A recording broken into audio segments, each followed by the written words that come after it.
Okay, this is All Ships Follow Me by Mieke Eerkens. Chapter 1. Selamat Datang di Indonesia. Java Sea, Indonesia, December 2014. Humming above the warm equatorial waters of the Java Sea, a small commuter plane approaches the island of Java, Indonesia. Inside the plane, my 83-year-old father hunches over the O of his window as the misted islands comes into view after 30 hours of travel.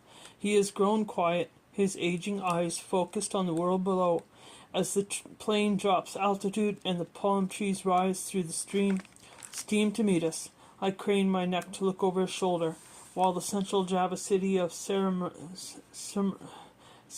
fills the window. We have come here together, a journey of return for him, a journey of discovery for me. Nearly seven decades earlier, my father stood on that soil below us, a skeletal 14-year-old kid in a loincloth who hadn't seen his parents in years, watching an Allied military plane appear in a hollow of sun to announce that the war was over and he would live. He had spent 2 years in a men's forced labor camp by that time, separated from his parents and siblings. In the country of his birth below, my father helped carry his friends out of the internment camp in bamboo coffins. He hallucinated during malarial fevers and chewed banana leaves to settle the effects of dysentery. He tried to sleep on his stomach as the blood from a whip's lashes formed into itchy scabs on his back. 69 years earlier, in that place below, my father was a kid who had nothing left, watching the news fall from that plane in a shower of tiny papers, like so many butterflies descending from the sky. To all Allied prisoners of war, the Japanese forces have surrendered unconditionally, and the war is over. Stay in your camp until until you get further orders from us. Do ex machina. He was saved. Over a third of the camp's approximately 1,500 inhabitants had died of starvation and disease by that point. Standing in the center yard of his camp, my father raised his arms to his rescuers and lived to bring me into the world 3 decades later. And now he and I will stand together on that same ground. The country we are approaching is my father's memory, but it has been my mythology. On the other side of the planet, in the suburb of Los Angeles, my siblings and I grew up with muddled identities as the children of Dutch immigrants. We returned to Holland every summer to stay connected to our roots, and lived in hyphenation as Dutch Americans. Yet there were always a third cultural layer complicating our heritage, one that we had less access to. Like a relative who had mysteriously died prior to my birth and was never spoken of, the ghost of Indonesia silently filled our home with inherited relics, carved furniture and batik pillows, Bahasa words mixed into our English and Dutch, nasa and bama, goreng, fragrant, with Indonesia spices on the dinner table. Despite its significant presence in my life, I have never set foot in Indonesia until now. I've spent months planning this visit with my parents, mapping out a trajectory that will take us to the sites of my father's childhood. We approach our starting point. We secure our tray tables. Flight attendants strap themselves in. Wheels touch asphalt. I look at my father. His hair an unkempt cloud of white. His hands spotted with age. He is stronger and more persistent in life than men with half his years. A scientist who still works diligently towards a breakthrough in his laser isotope separation process for hours every day in the hopes of revolutionizing the world with safer and more efficient carbon-free energy. But there's no denying that he's moving into the twilight of his life. This may be his first and last visit to his home country. It's a moment that takes hold of me in its poignancy. My heart rises into my throat. As the flight attendants take their places at the exit, we gather our belongings and prepare to disembark for a 2-week journey through my father's past. I hope to find answers. I hope to connect to my father's war and to better understand his wounds. I hope to find images to fill the empty spaces in my history. Selamat Datang di Semarang. Thank you for flying with us. Welcome to Java. Enjoy your stay. In the arrivals terminal, my father's duct-tape suitcase appears between the sleek spinner bags on the conveyor belt, and we pull its frayed heft from the belt in a team effort. It's an unwieldy 1980 suitcase without wheels, and that he insists it's still perfectly good, crammed full of sweaters and jeans that he won't be able to use in this heat, but brings along just in case. He also has 2 pairs of busted shoes he had brought along because he heard that they could be resold inexpensively here. My mind momentarily flashes on a vision of the 1940 suitcase that my father took when leaving this country after the war, packed with the relative lightness of all his worldly possessions at that time. I eye my dad's double plastic bag, aka his carry-on luggage. Maybe we can get your duffel bag for that stuff while we're here, Pop, he grumbles. But the plastic handles have already ripped from the weight of everything he crammed into the bag, so even he concedes to this necessity. I place my hand on his back. Don't worry, it's a good thing. It will be much easier to carry. A downpour begins as we emerge from the airport to meet our driver, Joko, with whom he had exchanged emails in the past months at the suggestion of my father's younger brother, who has also made this journey of nostalgia through Java. Joko is a fixer who had driven hundreds of former Dutch colonial residents and their children around the country. He speaks a bit of Dutch and English and knows all the Dutch colonial sites of interest. Joko, from the internet, is finally revealed to us outside the Semarang airport as a middle-aged, mustached man wearing a striped polo shirt, a pair of khaki pants, and sandals. Joko stands at the exit smoking a cigarette with another man. He holds a sign that displays our last name, ready to drive us through the most populated island of Indonesia for 2 weeks, all the way from the north of central Java through the interior of the island to western Java.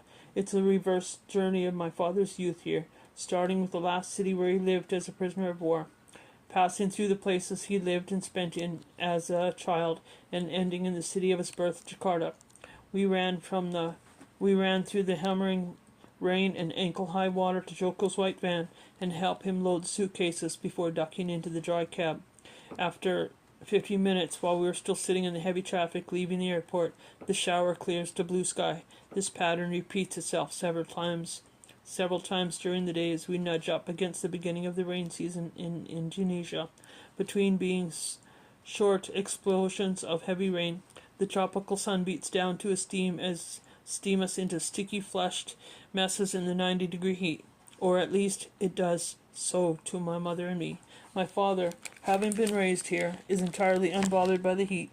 In fact, he seems to enjoy it as he downs bottles of cold mango nectar, a favorite childhood treat, while my mother and I mutter Jesus, so hot, and fan our flushed faces uselessly. My dad, like Joko, literally doesn't break a sweat.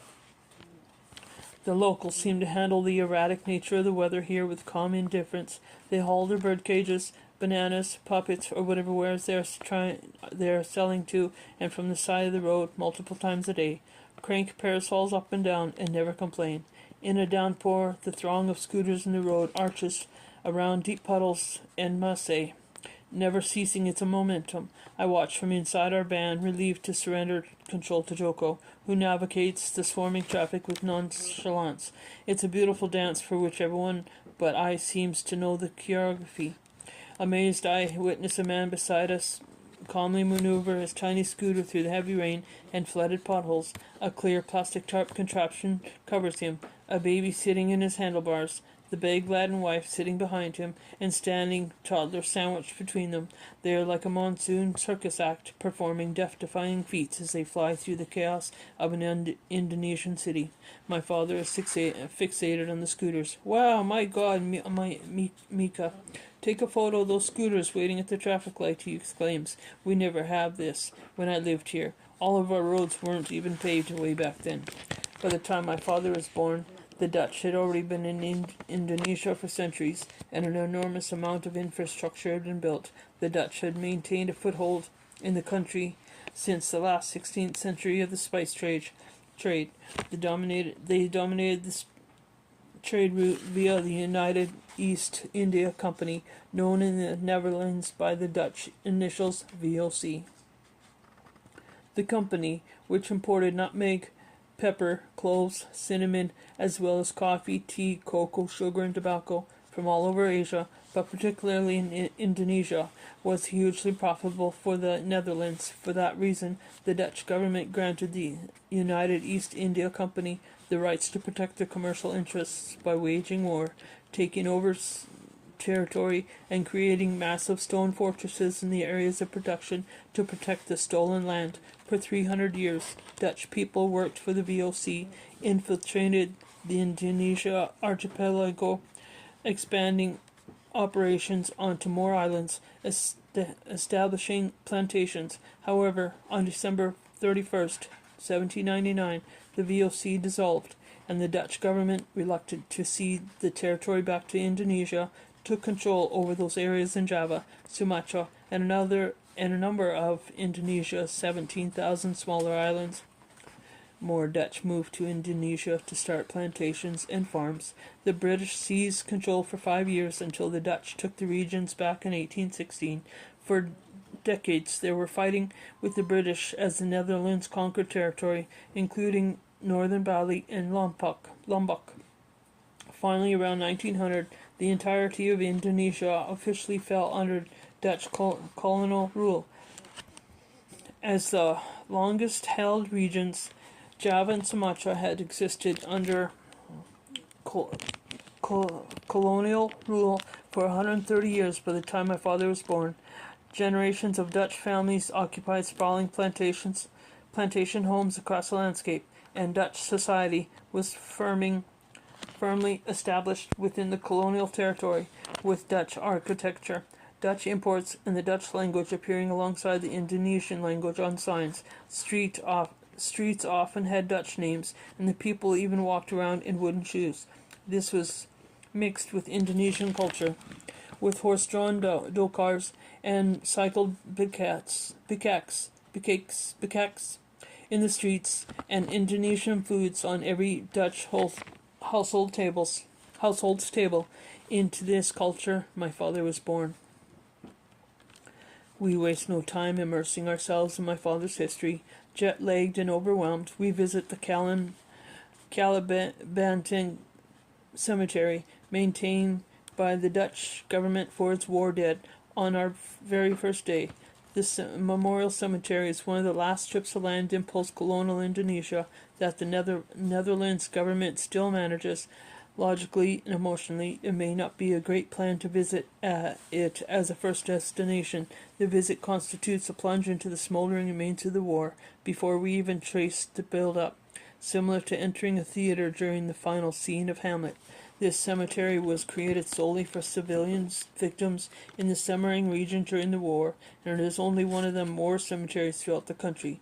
But even so, I am astonished by its size. 3,100 people are buried here out of approximately 30,000 Dutch civilian casualties. Many of the women and child who died in the Japanese internment camps established for the Dutch in the area.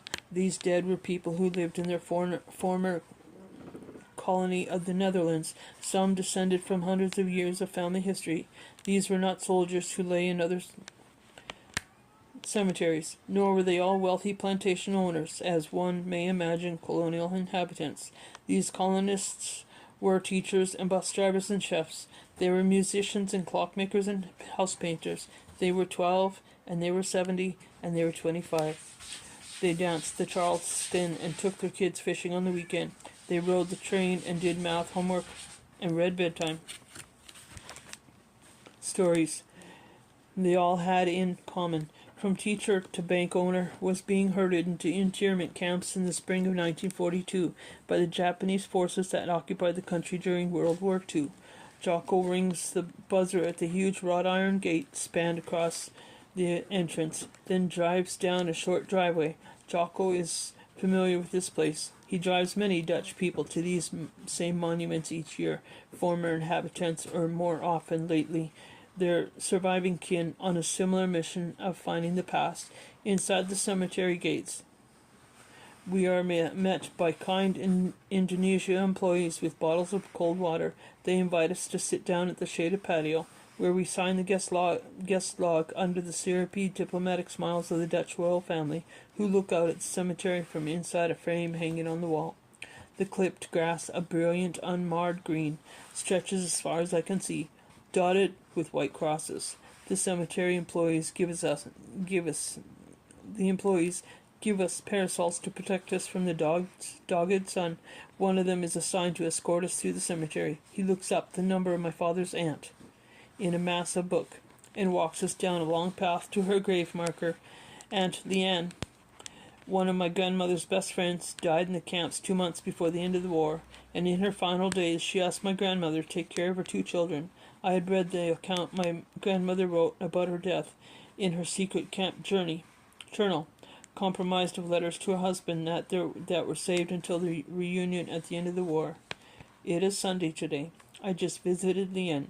She's very ill. It looks like she's ready to give up the fight. My sister Co was looking after her children, as I had recently quite ill myself and not so strong anymore. If only some food and medicine would come. April 13, 1925. Leanne passed away in the night at 11:30. I visited and sat by her bed in the afternoon. She was short of breath, but eating and drinking a little bit better than the day before. At 11 p.m. in the night I was called. Leanne was already unconscious and died quietly a little later. Her troubles were all over now, but she was so young, I cannot write much more about it. We stand quietly, staring down at the white cross that now represents Aunt Leanne, just one in a row among hundreds of rows, neatly hammered into the shorn green grass. What is there to say now? We gather awkwardly around her grave, perhaps the only people who have ever done so. I'm not even sure if her bones are under there. I presume they were exhumed along with all the other bones in the camp graves when the war ended and moved here in a massive, unidentified jumble. But were they? I realize that I don't know where Aunt Leanne's body actually lies. There may only be dirt in this grave. Our cemetery escorts waits for us at a distance, and I walk past the rows, reading the names of the deceased. The separate area of smaller crosses for the children who died in the camps moves me the most, followed by the sole Jewish star, which catches my eye amid the acres of crosses. The irony of a Dutch Jew escaping the Holocaust by living in Indonesia, only to be interned in a camp and killed by the Japanese, send chills up the back of my neck. There is also a section of Islamic tablets marking the graves of Indonesian Dutch Muslims, those whose families emerged with the Dutch families over centuries of colonial communities, those who allied themselves with the Dutch. I've not expected to see these tablets carved to resemble the top of mosques. It complicates the narrative of colonialism and history. I appreciate that it muddles conceptions. My mother has brought the ashes of a friend's recently deceased husband, Jonk, whose mother's grave happens to be in the cemetery. Jonk's mother died one day before the liberation of the camps. He was a young boy at the time, and had been in Holland on vacation when the Japanese invaded Indonesia. He never saw his mother again. Escorted by the man with the big book, we find his mother's grave. My mother produces a Ziploc bag carried from California inside a sock in her luggage, and sprinkles Jonk's ashes over his mother's grave while I videotape so Jonk's wife can see that he finally made it back to his mother. This too feels anticlimactic. It's breathlessly still in the moments that follow, and we wander quietly back to the path under the cover of our parasols. I recognize in the moment what is so disquieting about this place, besides the obvious presence of the war and the specter of death. Ironically, it's that there is no sign of life in this cemetery. In cemeteries in Holland or the United States, people stroll the pathways, lay flowers, visit the graves of those they love. Car tires roll slowly over gravel. Lawn mowers buzz. There is movement, the signs of involvement, people engaged in the pursuit of remembering. Here the stagnation is palpable. In the yawning green vastness of the meticulously groomed memorial cemetery, under the spotlight of the sun, we are the only visitors. We walked to the end of the cemetery to see the monuments. There I was surprised to find the original bronze statue of a miniature relic that sits on the mantle in my parents' house in California. It is called the Payola, named after the boys who went into the fields to do farm work for the Japanese officers every day. The life-size statue depicts an emaciated boy in a loincloth with a hoe, pajol, over his shoulder. The plaque dedicates the statue to the boys imprisoned in my father's camp, all of them Puyolers. My mother and I swallow our tears, but my father is stoic. Pop, did you know this was here? I ask him. Oh, sure, he says. This fits with the father I've always known. The father who responded to family deaths with quiet contemplation and pragmatism. We responded to every sobbing tragedy I was growing up with. It will get better, sweetheart. You just have to keep trying. And a pat on the back. Regardless of the circumstances, still, I don't believe he isn't moved. I know emotion is threatening just below the surface. I suspect he learned during the war to shut down his feelings. This man was once a boy who watched a friend die from grief in the internment camp, who learned that the boys who cried were punished by the Japanese officers who had strict beliefs about men and emotion. I make my father stand next to the statue and take his photographs. He smiles uncomfortably. My emotion is enough for us both. Walking back to the car, past row after row of white crosses in this deserted place, I am moved in a way I haven't been before when hearing stories about the war or reading statistics back in the United States. Seeing markers for the dead here is overwhelming and makes the war real to me. Mothers, fathers, children, aunts, uncles, their graves are still here in Indonesia, reduced to rows of white sticks in the middle of an oblivious city that has moved on, out of context in a place that doesn't exist anymore, thousands of miles from their families. Bengkulu, Sumatra, Dutch East Indies, 1933. Dr. Eerkens, 2 men. My grandfather recognizes from the village. Hurry up! The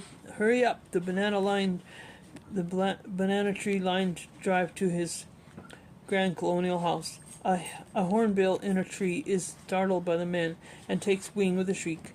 The peacocks in the garden fan their tails and high step toward the visitors. My grandfather, Dr. Joseph Eerkens, stands on the porch in his linen suit, squinting, wondering what the trouble might be this time. Having studied in the Netherlands during the 1920s, my grandfather had been assigned as a doctor to the Bengkulu area during his period of service to the Dutch military to work off his medical school costs, just as his father did before him in the Dutch East Indies. Now he is back in the country of his birth, stationed in his coastal Dutch region of Sumatra to service the health needs of the province. It has become quite clear to my grandfather, but by this point, that to many of the rural inhabitants, doctor is a catch-all term. The garden features adopted geese and peacocks that were left on his doorstep. A few weeks earlier, an orphan son bear cub had been brought to him after his mother was killed in a hunting expedition. Reluctantly, my grandfather took the cub in, and my grandmother began to bottle feed it. Now, as the men rush up the driveway, the bear cub sleeps in my father Yeffie's playpen on the porch.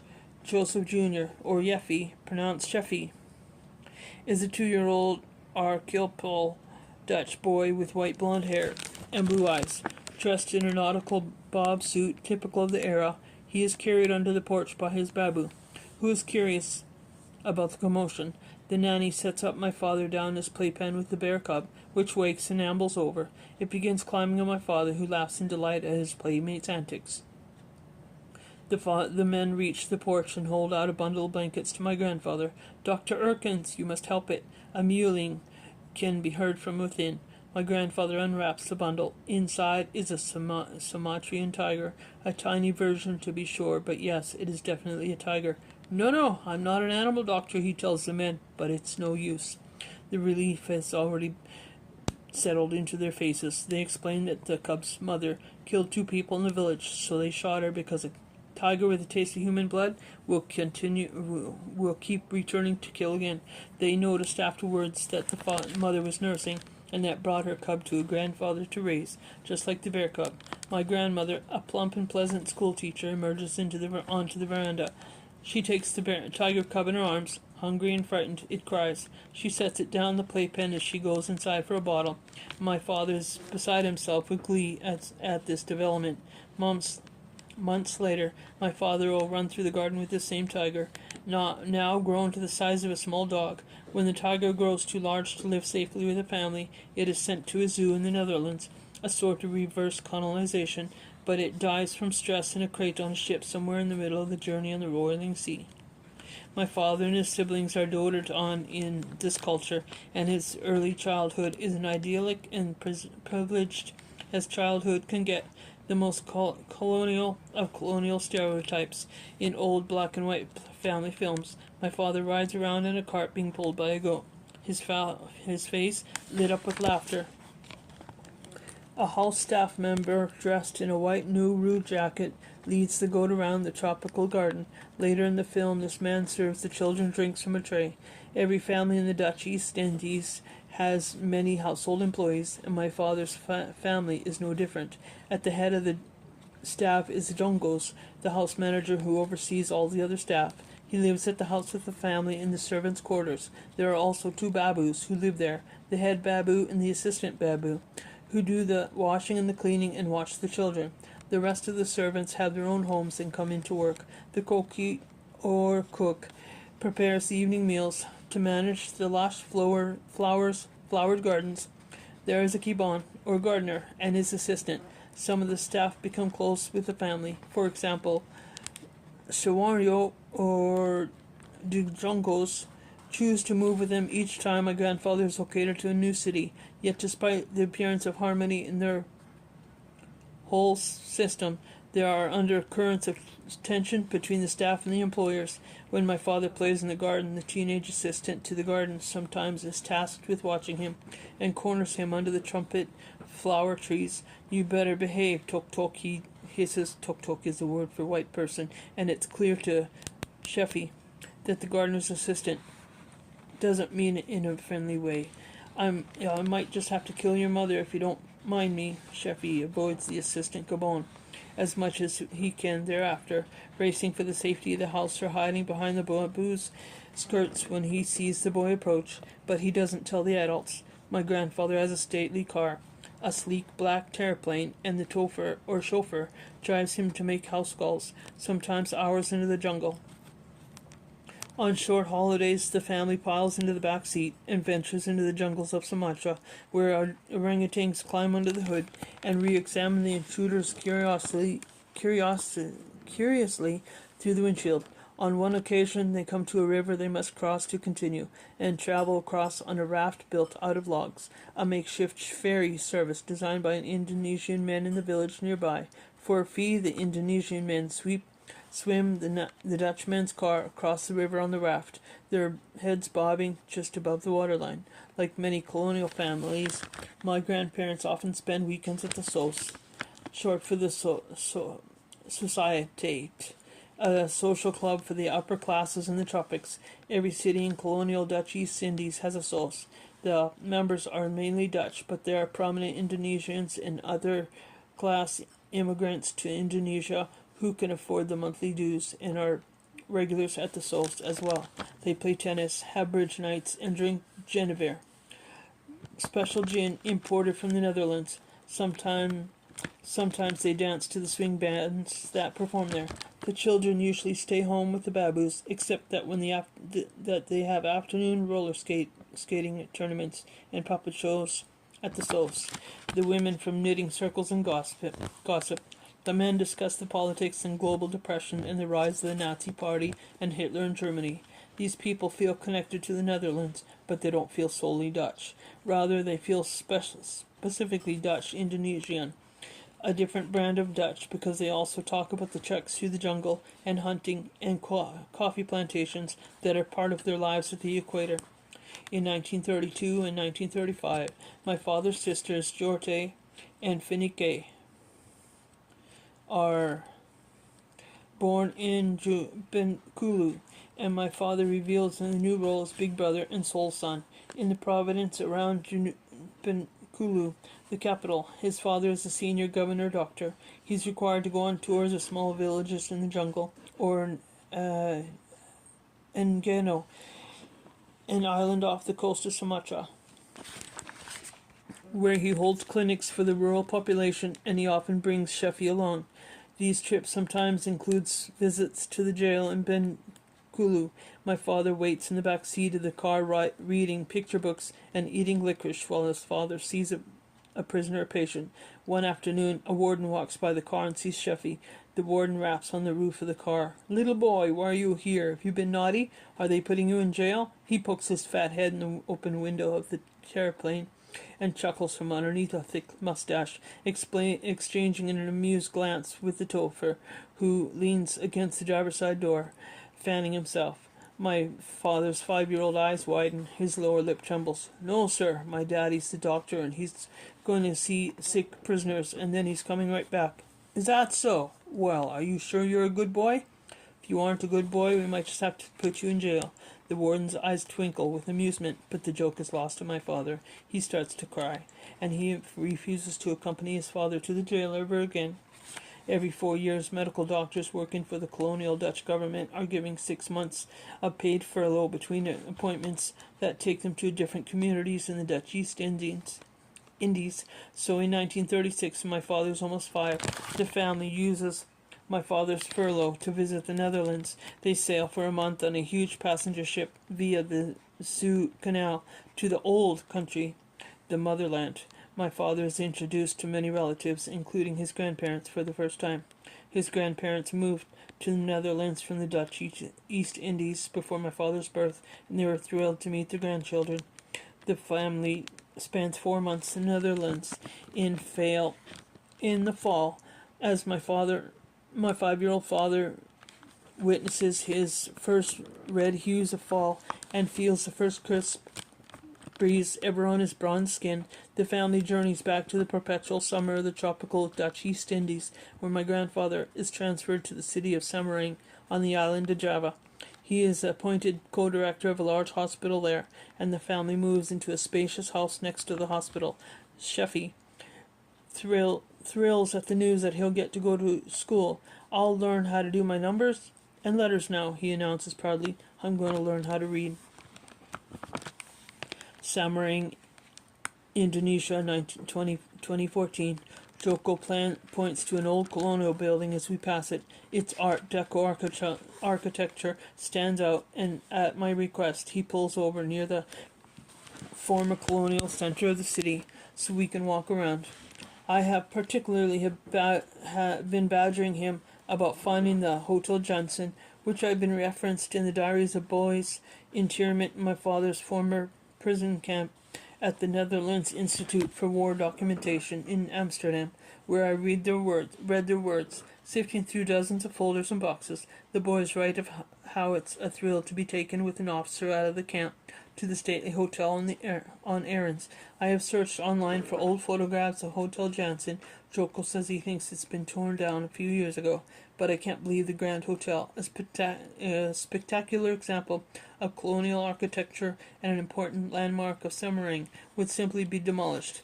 Joko's lack of enthusiasm about the destination of the old town I've been so excited to check out also doesn't register with me initially. After months of looking at antique photographs of pristine colonial city centers with the wide roads and breathtaking buildings, each more ornate than the last, I naively expect to find Old Town Samarang's architecture preserved as it was. I read from Tempo Dolo everywhere on the Indonesia websites, and even see restaurants with this name, specifically referencing the colonial era in a nostalgic way as the olden times. I expect the colonial buildings to have new functions in a modern, post-colonial Indonesia. I imagine they will be preserved as historically significant. I'm shocked to discover that this is not so at all, and that some Indonesian people I meet display little knowledge of the colonial era, especially the younger generation. At landmark after landmark, when people ask why we are taking photos and I explain the colonial history of a specific place, many of them express surprise. As we navigate through what is left of the old town, I decidedly I decidedly conflicted relationship with Tempo Dolo becomes evident in what appears to be the complete abandonment of Semering's former center of colonial life. There is not even a sidewalk, so we are forced to walk in the street, scooters and cars spitting exhaust in our faces as they rush past, just inches from us. I discover that with the exception of spectacular railway stations still in use and a couple of landmarks, most of the historic colonial buildings have not been preserved at all. Some buildings still feature the faint imprints of their former colonial names, and their former grandeur is evident in their arched windows, tall double doors and Art Deco embellishments, but they're almost fallen all into disrepair in Old Town Semmering.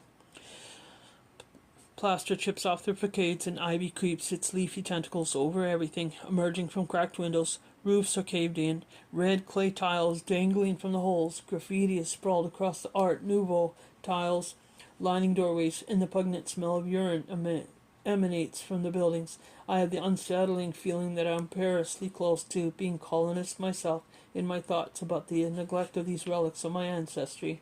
It's a feeling I won't be able to shake for the rest of our trip. A feeling I know intellectually is problematic, but that persists. A disappointment, a loss, a willful discarding of generations of heritage.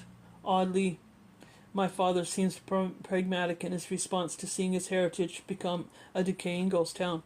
It's a shame because these are well-built buildings, but I guess they can't afford the upkeep, he says, missing the point, or perhaps wanting to miss the point. The modern world takes over. This is how life is. The immediacy of his acceptance of circumstance is remarkable. It's a big difference between my father and me. My father is endlessly adaptable, focused on utility over sentimentality, relentlessly forward-looking, while I cannot stop looking back. In the afternoon, Joko takes us to my father's old neighborhood, and we search for his former house. What was once a village-like neighborhood is now filled with concrete buildings, so my father does not recognize anything. These were all fields, he says, and the homes are all large gardens. Now the neighborhood around the hospital is packed tightly with apartment buildings and small homes. Here and there we find colonial houses, but they have little gardens, and it appears they've been subdivided multiple times for urban infill. The hospital, too, is expanded right over my father's former house, which no longer exists. While most of the hospital consists of new architecture, the old hospital still stands as a separate wing. Its colonial shutters and red clay roof tiles a distinctive feature. My father remembers visiting his father here, and I attempt to film him talking about his memories in the lobby of the old wing, but almost immediately an armed guard in a military-like uniform appears and places his hand on my camera. "No photo," he says, scowling. I try to explain the purpose of our visit, ask what his concern is, but he just repeats, "No photo," wagging his finger at me. We leave the building, and he follows us out, hand resting on the butt of his machine gun, watching until we have left the parking lot. The church my father attended as a boy still exists, adjacent to the hospital, while the hill it sits on is no longer covered in align grass. The church itself is unchanged. I try to envision the hill as it was, but I struggle to reconcile the image with the urban environment. We hike up the church's driveway and walk the perimeter, which is now covered in asphalt. The tall wooden doors are locked, and there doesn't seem to be anyone around. We are about to leave when a man appears from around a corner, the pastor. He shakes our hands and invites us in, considerably more friendly than hospital employers next door. The wooden pews are the same as they were in Father's day. He would have sat on these benches as a small boy, bored and fidgeting, thinking of the snakes he was going to go trap later that afternoon. The thought is somewhat surreal, as though this structure was stuck in a time warp, while the city around us grew, and my father aged and built a life thousands miles away. Hiya, Hamfer, Dibakar, Dissini. I attempt lamely using the English Bahasa word translator I've loaded on my computer tablet to attempt to communication in Indonesia. The pastor looks puzzled. Dad almost burned here. I just told him. He shakes his head. I give up and switch to English. Hello, my father almost burnt this church down. Semarang Dutch East Indians, Dutch East Indies, 1937. The tall grass flows like water in gentle waves across the field. It is hot, very hot. The humid kind of heat that pricks your scalp and gets underneath your clothes until the stickiness itches under your arms, behind your knees, in the crease of your neck. It's especially bad if you're a fair-skinned Euro, a colonial white boy, a tuk-tuk. Sheffy stands on the hill above his house in khaki Bermuda shorts, his blonde hair and crisp white socks contrasting with his tan skin in the tropical sun. He's now 6 years old. Curious and determined, the German neighbor boy, Friedel, stands beside him, swishing a bamboo rod back and forth through the grass. Friedel looks more local Indonesian kids than my father does. His mother is black, a Dutch woman from the South American colonial Suriname. She works as a doctor in the hospital with Sheffy's father. Friedel's white German father is an accountant. The crickets hum, and the boys are bored. They've caught and released chickens for hours, but have now grown tired of trapping the small geckos. Friedel's eyes light up. Hey, Sheffy, let's play cowboy and an Indian. The boys have read about cowboys and Indians in their comic books. They know that in America there are cowboys and Indians everywhere you look. Okay, I get to be the Indian, my father says enthusiastically, but Friedel wants to be the Indian too. So soon they are just playing Indians. My father says, okay, but listen, if we're Indians, we have to make a campfire for smoke signals. Everyone knows that Indians are constantly making smoke signals. Friedel gathers twigs and grass and makes a pile. The boys crouch in the Indu sword grass, the ylang-a-lang that towers and sways over their heads and blocks out the searing sun. My father lights the pile with matches he swiped from the kitchen. The twigs catch and the fire crackles. The boys dance and whoop around the fire, but the grass has dipped down in the breeze, and the fire licks at their edges. Soon the flames move up their blades, blade to blade. The fire grows, moving outward. My father stamps at it, but it's spreading too fast. Friedel gets scared and runs home to his parents, but my father stays, stamping furiously as he watches the fire march further up the hill, toward the church at the top. In a panic, he sees that he cannot stop it. He is too little. He's just one boy, helpless against the advancing flames. Thankfully, the fire department is already on its way. The firemen spray the flames with water and save the church, though it's blackened on one side wall. Sheffy is overcome with gratitude for his rescue, but when he comes home, the mood is decidedly different. There is no gratitude. My father is grounded for many weeks by his father. Bangawadi, his babu, scolds him in both Dutch and Bahasa Indonesian. He's a naughty boy. How can he be so careless? Stout Sheffy, Anak, Bandel. Luckily, Sheffy is now 6 and he is going to school, where he can't burn anything down. He has to sit on a chair and listen to the teacher. In school, my father learns to read and write letters and numbers. He goes to the Bible school, so the students have to sing and pray to Jesus at the beginning of each day. The school is integrated with Indonesians, Dutch, and Indos, the mixed Dutch and Indonesian kids. My grandmother, meanwhile, had been growing around again.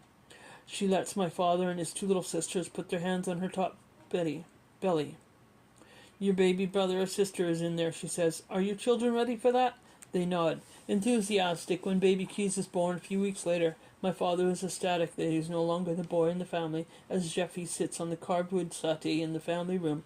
His mother lifts keys from his bassinet and places them on Jeffy's lap. Hold on to him, she says, and she and the babu smile as my father grips his little brother nervously, kissing his little down hair. Ati, says the babu. Careful with the baby. When baby Keys is 2 and my father is in the 2nd grade, my grandfather is transferred to a new hospital and given the position of director. Tearfully, the family says goodbye to the neighbors, and to the household staff who won't be coming with them. They pack up the house and move 5 hours south, from coastal Semarang to the center of Java and a city called Madiun. They settle beneath the massive volcano Mount Lau, which rises green and lush from the landscape, its crown and disappearing 10,000 feet into the clouds. End of chapter 1.